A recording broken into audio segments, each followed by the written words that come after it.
hào biết bao trường trung học Lê Chân,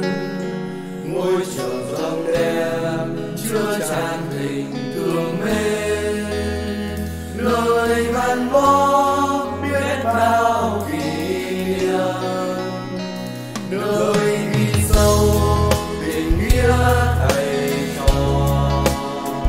nơi ươm mầm khao khát ước mơ. Từ vùng đất hoang vu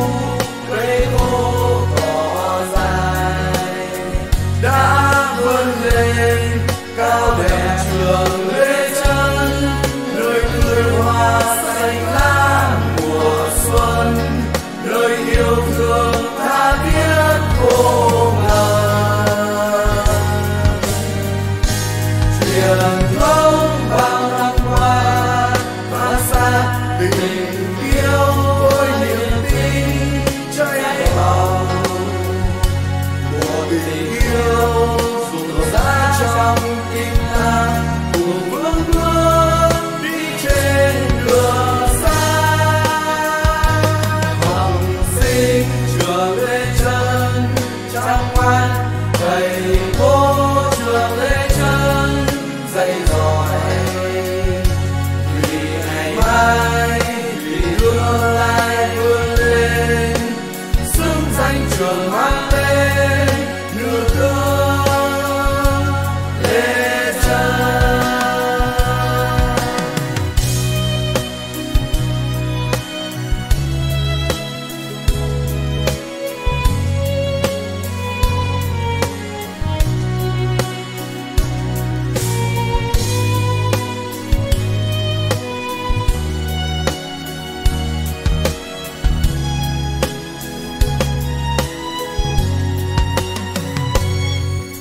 Tự hào biết bao trường trung học Lê Chân, ngôi trường rộng đẹp chứa chan tình thương mến, nơi gắn bó biết bao kỷ niệm, nơi ghi sâu tình nghĩa thầy trò, nơi ươm mầm khao khát ước mơ.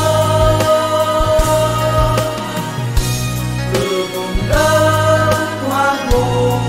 cây khô cỏ dài đã vươn lên cao đẹp trường Lê Chân,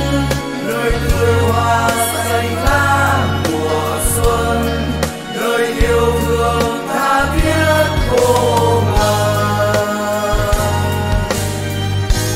Truyền thống bao năm qua phát xa